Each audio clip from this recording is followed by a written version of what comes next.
Assalamualaikum warahmatullahi wabarakatuh. Perkenalkan, saya Iki Setiawakusuma, peserta Latsar CPNS tahun 2022, Kementerian Kesehatan Gelombang 2, Angkatan 2, dan Kelompok 1. Kali ini saya akan membahas terkait isu aktual yang ada di instansi saya, yaitu RSUP Persahabatan. Oke, langsung saja yuk. Yang pertama, saya akan menginfokan dulu nih, apa sih analisis isu? Analisis isu yaitu mengurai data atau informasi terkait sebuah isu dengan sebuah pendekatan yang spesifik, sehingga akar masalahnya dapat terlihat lebih jelas. Tahap dari analisis isu yang pertama, identifikasi isu, yang kedua, analisis awal isu, yang ketiga, pemilihan utama atau core isu, yang keempat, analisis penyebab masalah, dan yang terakhir, penyelesaian isu. Oke, langsung saja kita tahap yang pertama, yaitu identifikasi isu. Dalam identifikasi isu, saya mendapatkan 3 isu. Yang pertama, masih adanya ketidakkonsistenan pengisian pencatatan laporan harian pasien rawat inap. Yang kedua, masih kurang efektifnya penggunaan checklist administrasi pasien berupa Microsoft Excel di pendaftaran rawat inap. Yang ketiga, masih tidak efektifnya penggunaan buku dalam pencatatan informasi ketersediaan ruang rawat inap. Dari ketiga isu tersebut, analisis yang pertama yaitu saya mengambil isu di latar belakangi masih terdapatnya pegawai yang tidak konsisten dalam pembuat laporan dan dapat menyebabkan pegawai di unit kerja mengalami kebingungan karena data yang dibutuhkan tidak tersedia. Selain itu, pegawai di unit kerja harus membuat ulang laporan sesuai dengan kebutuhannya. Yang kedua, yaitu masih kurang efektifnya penggunaan checklist administrasi pasien berupa Microsoft Excel di pendaftaran rawat inap. Saya mengambil isu ini dikarenakan checklist berkas administrasi dalam penggunaannya kurang efektif dan hanya bisa dibuka oleh petugas pendaftaran saja.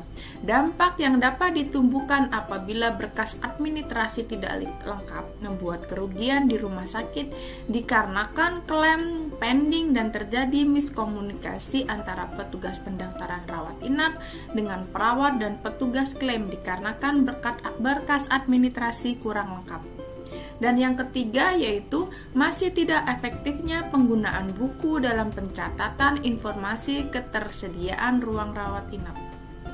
Saya mengambil isu tersebut karena dalam SIM RS atau Prima yang digunakan di rumah sakit belum optimal, sehingga perawat di ruangan menggunakan buku dalam pencatatannya. Hal itu menyebabkan kurang efektifnya penggunaan buku dalam informasi penggunaan bed yang tersedia. Hal tersebut membuat petugas pendaftaran harus menelpon berkali-kali untuk mengetahui informasi bed tersedia.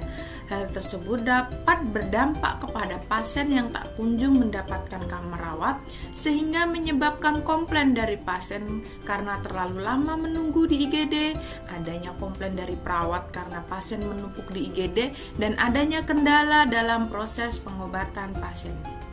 Selanjutnya, saya akan melakukan pemilihan isu utama atau core issue, yaitu menggunakan metode USG. Merupakan metode salah satu cara menentukan urutan prioritas masalah dengan metode teknik scoring dan dengan mempertimbangkan 3 komponen. Scoringnya menggunakan skala Likert 1-5 dengan ketentuan 1 sangat tidak urgent, 2 kurang urgent, 3 cukup urgent, 4 urgent, dan 5 sangat urgent. Dapat disimpulkan, yang mendapat poin paling tinggi yaitu masih tidak efektifnya penggunaan buku dalam pencatatan informasi ketersediaan ruang rawat inap dengan poin 15. Analisis penyebab ini menggunakan diagram fishbone. Saya menganalisis penyebab-penyebab tidak efektifnya penggunaan buku dalam pencatatan informasi ketersediaan ruang rawat inap. Terdapat 4. Yang pertama yaitu metode, belum tersedianya laporan ketersediaan ruang rawat inap online di Prima secara optimal. Material, buku hanya sebuah kertas yang dapat rusak ataupun tercecer.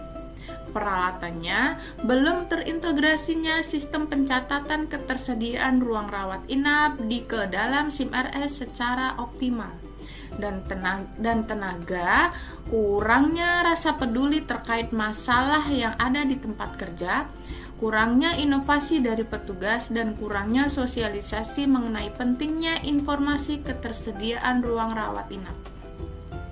Untuk penyelesaian isu diberlakukan pencatatan menggunakan spreadsheet sehingga memudahkan petugas pendaftaran untuk mengecek dan mengupdate, mengakses informasi yang terbaru mengenai penggunaan bed tersedia. Dan penyelesaian yang kedua yaitu membuatkan SOP terbaru mengenai pencatatan pelaporan penggunaan bed tersedia.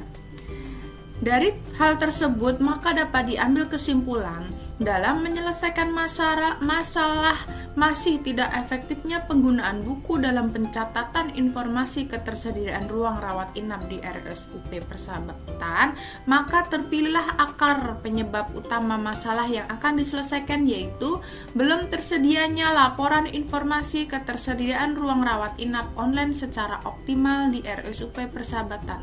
Oleh karena itu, gagasan pemecahan isu yang penulis ambil yaitu penggunaan sistem digitalisasi secara optimal dalam laporan informasi ketersediaan ruang rawat inap di RSUP Persahabatan. Adapun kegiatan dari gagasan penyelesaian isu berupa penggunaan spreadsheet dalam pencatatan informasi ketersediaan ruang rawat inap di RSUP Persahabatan. Demikian yang dapat saya sampaikan. Terima kasih.